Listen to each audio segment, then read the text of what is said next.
O que a gente pode esperar para a economia brasileira em 2023? Confesso que esse é um tema bastante desafiador, mas eu quero compartilhar ele aqui com você para que a gente possa ter algumas avaliações e, ao final, também entender quais seriam as possibilidades de acordo com essas expectativas para o ano que vem em relação aos nossos investimentos. Bom, antes da gente falar da questão econômica do Brasil, é importante a gente entender o mundo de forma globalizada. Afinal de contas, a gente não vive isoladamente e tudo o que acontece lá fora respinga também aqui no Brasil. E aqui no caso, eu peguei um dos principais ícones da economia americana, o Jeff Bezos, que mencionou que os americanos devem se preparar para uma recessão. Inclusive, ele deu um aconselhamento interessante que foi basicamente para que os americanos mantenham o seu dinheiro em posse, evite gastar esse dinheiro. Ele até colocou aqui postergando a compra de uma nova TV, de um carro ou de um equipamento, principalmente esses que você vai gastar um alto valor. Agora, veja que atitude interessante do Jeff Bezos, né? Em tese, ele seria uma pessoa conflitada porque ele vende produtos na internet através da Amazon. E nesse momento, ele aconselha a população americana a manter dinheiro em posse, não comprar coisas de alto valor, porque ele já está prevendo uma recessão ali na frente e ele entende que quando você tem uma reserva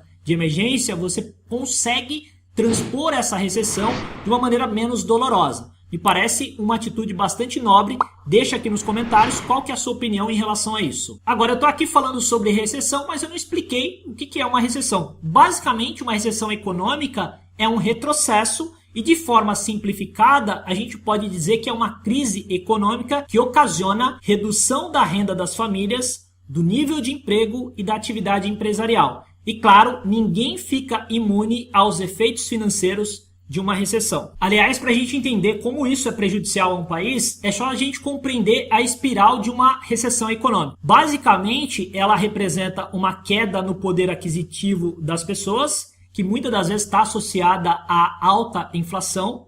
Isso ocasiona uma queda no consumo, redução na oferta de crédito, o que ocasiona posteriormente uma redução no investimento empresarial. Afinal de contas, nenhum empresário vai investir no seu negócio se ele não consegue vender esses produtos, porque houve queda de poder aquisitivo, redução de oferta de crédito e, como consequência, queda do consumo. E claro, nessa situação, o empresário se coloca numa situação difícil e aí ele é obrigado a demitir pessoas, o que gera um desemprego elevado. Antes da gente entrar na Europa e na Ásia para poder chegar no Brasil, quero te fazer um convite. Se você é novo aqui no canal, aproveita a oportunidade e já se inscreve. Toda semana a gente tem postado um vídeo novo com o intuito de atualizar você sobre o mundo dos investimentos, economia, etc. No caso da Europa, de acordo com a União Europeia, a recessão chegou e o choque de inflação vai durar mais do que o esperado, já que a inflação ainda não atingiu o pico de acordo com a Comissão Europeia. Obviamente a gente sabe que a Europa vive um cenário de crise energética que corrói o poder de compra das famílias e tem pesado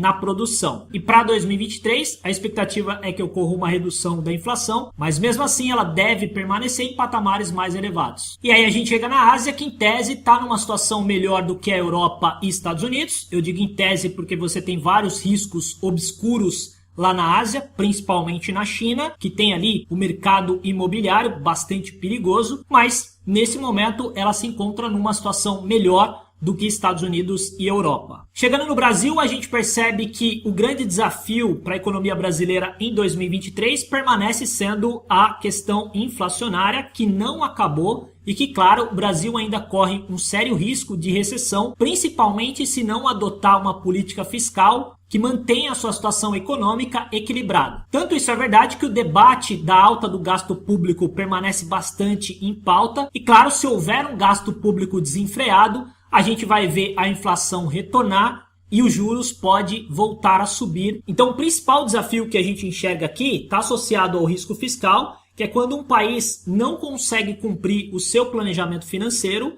e, ao mesmo tempo, a questão social. O ideal é que se possa ter um equilíbrio nessas duas pontas, tanto na questão fiscal quanto na questão social. E aí esse receio do mercado está muito associado a essa questão fiscal que, se não for bem contornada, ela pode ocasionar vários efeitos colaterais negativos que eu vou apresentar aqui para vocês. Inicialmente, em agosto, havia uma proposta que em 2023 previa o déficit de 63,7 bilhões para as contas do governo. Então a gente precisa entender o seguinte: o governo arrecada e gasta. Essa diferença ela pode ser positiva ou negativa. Se for positiva, é um superávit. Se for negativa, é um déficit. A gente pode considerar lucro ou prejuízo, né? O governo teve lucro ou teve prejuízo em um determinado período. Nesse caso, para 2023, a expectativa é que o prejuízo fosse na faixa de 63,7 bilhões. Porém, essas expectativas para 2023, pós-eleições, já superaram e muito esses 63,7 bilhões e pode chegar aos 400 bilhões para 2023. Qual que é o problema disso? Quando você gasta mais do que arrecada, você adquire uma dívida. Se você já tem uma dívida em vigor, você aumenta essa dívida. O Brasil hoje tem uma dívida pública de praticamente 6 trilhões de reais. Em cima disso, ele paga juros. E esse juros que serve para abater essa dívida, ele poderia ser utilizado para investir no próprio país.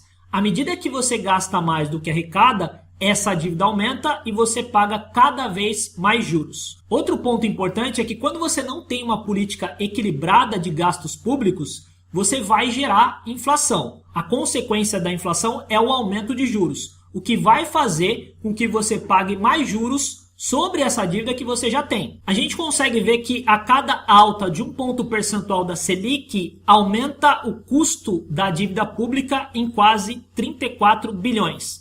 Dinheiro esse que poderia ser investido no próprio país. E claro, se você tem um aumento de inflação e aumento da Selic, você entra naquela espiral de recessão econômica que eu acabei de mostrar para você. Conforme a gente consegue ver nesse gráfico, o Brasil vinha diminuindo o pagamento de juros da dívida, porém em 2020, por conta de um cenário inesperado, houve a necessidade de um maior gasto por parte do governo e, como consequência, essa dívida aumentou e, claro, os juros a ser pago também aumentou. Bom, e aí você pode pensar o seguinte: Michel, e se o governo deixar de pagar esses juros, que somente em 2022 está na faixa de 700 bilhões, e utilizar esse dinheiro para investir no país? Será que não seria uma boa ideia? Eu digo para você que seria uma péssima ideia e eu vou mostrar o porquê. Basicamente, quando você dá o calote na dívida pública, que o pessoal costuma chamar de moratória, você tem uma série de consequências. A primeira delas, que a gente consegue ver aqui, é o aumento desenfreado da inflação. Eu diria que é a hiperinflação. Segundo, perda do poder de compra de moeda. Terceiro, desvalorização do câmbio. Quarto, exclusão de tratados de comércio internacional. Quinto, dificuldade do país de obter crédito. E sexto, na maioria dos casos, perda do padrão de vida da população. A gente já viu isso em vários países, por exemplo, a Grécia, que os aposentados faziam filas enormes para tentar receber os seus benefícios nas portas das agências bancárias. Aliás, o governo já deixou de pagar a dívida externa em 1987 no governo Sarney, e quem viveu os anos 90 pode falar melhor o que aconteceu com o poder de compra do brasileiro. Se você de repente é dessa época, pode deixar aqui nos comentários. Então a gente vai perceber que o risco econômico global, e isso inclui o Brasil, está muito associado a como cada governo vai se comportar na luta contra a inflação. E agora que a gente viu quais são os principais riscos econômicos para o mundo todo, principalmente para o Brasil, vamos ver o que a gente pode esperar em relação aos investimentos para 2023. Quando a gente fala de investimento, a gente tenta compreender como é que vai se comportar a taxa de juros Selic, o câmbio, que é o dólar, e também a bolsa. Nesse cenário para 2023, a expectativa do Banco Central é que ele possa, inclusive, elevar a taxa de juros caso essa expansão de gasto público em 2023 se concretize. Então, nesse caso, o investidor tem que ficar atento por conta de uma eventual expansão de gastos econômicos, o que poderia ocasionar inflação e, como consequência, aumento da taxa Selic, ou mesmo a Selic num patamar mais alto, coisa que ela já se encontra hoje. Por outro lado, isso traria uma maior aversão a risco e, como consequência, uma tendência de alta do dólar. E por último, mas não menos importante, maior volatilidade para a Bolsa Brasileira. A visão é que a B3 segue barata, mas a exposição de gestores em ações é pequena pelos riscos elevados que existem por conta de tudo isso que eu trouxe nesse vídeo para você. Claro, tudo isso são suposições, mas cabe nós, pequenos investidores, ficarmos atentos e acompanhar o mercado. Espero que esse vídeo possa ter agregado valor para você. Se gostou, dá um like, se inscreve no canal. Um grande abraço e até o próximo encontro. Valeu!